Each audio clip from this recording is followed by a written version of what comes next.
اگر آپ ایک دن لیتے ہیں سنڈے، اور فار ایگزامپل سنڈے کو کسی کو بھی ڈینگی کا بخار ہوتا ہے، تو سنڈے میں اگر آپ 6 دن ایڈ کریں تو کون سا دن بن جائے گا؟ سیچرڈے۔ اسی طرح اب آپ ایگزامپل لیں کہ ایک بڑا سارا پیالہ ہے اور اس میں آپ پانی ڈالتے جا رہے ہیں، لیکن اس پیالے میں کیونکہ کچھ سوراخ ہوئے ہوئے ہیں تو وہ سارا پانی آپ کا باہر چلا جاتا ہے، اس میں سے کچھ پانی۔ تو ڈینگی بخار میں بھی یہی ہوتا ہے۔ یہ ڈینگی بخار ایک وائرل بیماری ہے، یہ ایک وائرس کاز کرتا ہے، جس میں آپ کی جو خون کی نالیاں ہیں اس میں چھوٹے چھوٹے چھوٹے سوراخ ہونا شروع ہو جاتے ہیں۔ جب یہ چھوٹے چھوٹے سوراخ ہونا شروع ہو جاتے ہیں آپ کی خون کی نالیوں میں، تو ان میں سے سب سے پہلے جو چیز باہر آنا شروع ہوتی ہے وہ خون کا سب سے چھوٹا حصہ ہوتا ہے۔ تو وہ کیا ہوتا ہے؟ پلیٹلیٹس۔ تو کیونکہ پلیٹلیٹس باہر آنا شروع ہو جاتے ہیں اس لیے پلیٹلیٹس آپ کے کم ہونا شروع ہو جائیں گے۔ فار ایگزامپل اگر آپ کے پہلے دن آپ کے 170 پلیٹلیٹس ہیں تو دوسرے دن جب ڈینگی بخار آپ کو ہونا شروع ہوگا تو دوسرے دن ہو سکتا ہے آپ کے 150 رہ جائیں، تیسرے دن ہو سکتا ہے آپ کے 100 رہ جائیں، اس کے بعد چوتھے دن 75 رہ جائیں، اس کے بعد 5ویں دن 50 رہ جائیں۔ لیکن جب چھٹا دن آئے گا تو یہ آپ کے پلیٹلیٹس چھٹے دن کے بعد، ڈینگی کیونکہ وائرل ڈیزیز ہے تو یہ سیلف لمیٹنگ ہے۔ یہ سیلف لمیٹنگ کا مطلب ہوتا ہے خود بخود ٹھیک ہونا شروع ہو جاتا ہے۔ تو چھٹے دن کے بعد دوبارہ آپ کے پلیٹلیٹس بڑھنا شروع ہو جاتا ہے۔ لیکن کیونکہ لوگ اس دوران کوئی پتے کھا رہا ہوتا ہے، کوئی کچھ کھا رہا ہوتا ہے، ٹوٹکے کر رہے ہوتے ہیں، تو ان کو یہ لگتا ہے کہ شاید یہ پتے کھانے سے یا ان ٹوٹکوں سے یہ پلیٹلیٹس بڑھ رہے ہیں، جبکہ ایسی بات نہیں ہے۔ ڈینگی کے بخار ہونے کے چھٹے دن وہ خود بخود بہتری کی طرف پیشنٹ مائل ہونا شروع ہو جاتا ہے۔ اچھا اب دیکھیں، اگر خون کی نالی میں سوراخ ہو رہے ہیں چھوٹے چھوٹے، اور سب سے خون کا چھوٹا کلیہ جو ان سے تھا پلیٹلیٹس، وہ تو باہر آ گئے، ساتھ کیا چیز باہر آنا شروع ہو جائے گی؟ ساتھ آپ کی باہر آنا شروع ہو جائے گی واٹر یا پانی۔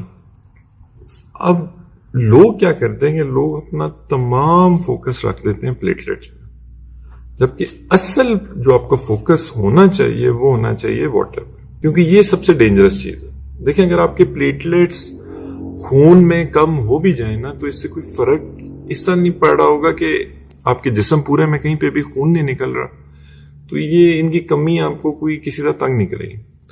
لیکن اگر آپ کا پانی، کیونکہ وہ جب باہر آنا شروع ہوگا اور آپ ڈی ہائیڈریشن میں چلے جائیں گے، تو اب کیا ہوگا کہ آپ کے پورے جسم میں چھوٹے چھوٹے السرز بننا شروع ہو جائیں گے، اور اب کیونکہ وہ السرز بنیں گے تو تب پلیٹلیٹس کم ہونے کی وجہ سے بہت زیادہ بلیڈنگ ہوگی۔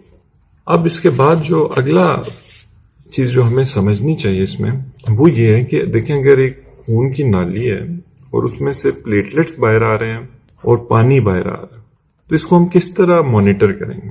پلیٹلیٹس کا تو آپ کو پتہ ہے کہ آپ سمپل اس میں بلڈ سی پی کرا لیں گے، لیکن جو آپ کا پانی باہر آ رہا ہے اس کو آپ کس طرح مانیٹر کریں گے؟ اس میں سب سے پہلے آپ اس کا بلڈ پریشر دیکھتے رہیں گے پیشنٹ کا، کہ وہ تو نہیں، اس میں تو نہیں فلکچویشنز آ رہی، وہ ایک اسٹیٹ آف شاک میں تو نہیں جا رہا۔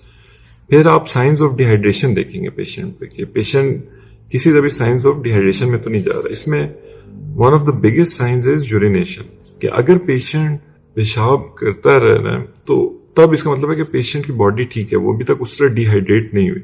ڈینجر سائن تب ہوگا کہ اگر اس کی یورینیشن اس کو آنا بند ہو جائے، یا اس کا کلر جو ان سا ہے وہ بہت ڈارک ہو جائے، اور خاص طور پہ اگر وہ بند ہو جائے تو یہ ایک بہت بڑا ڈینجر سائن ہوگا۔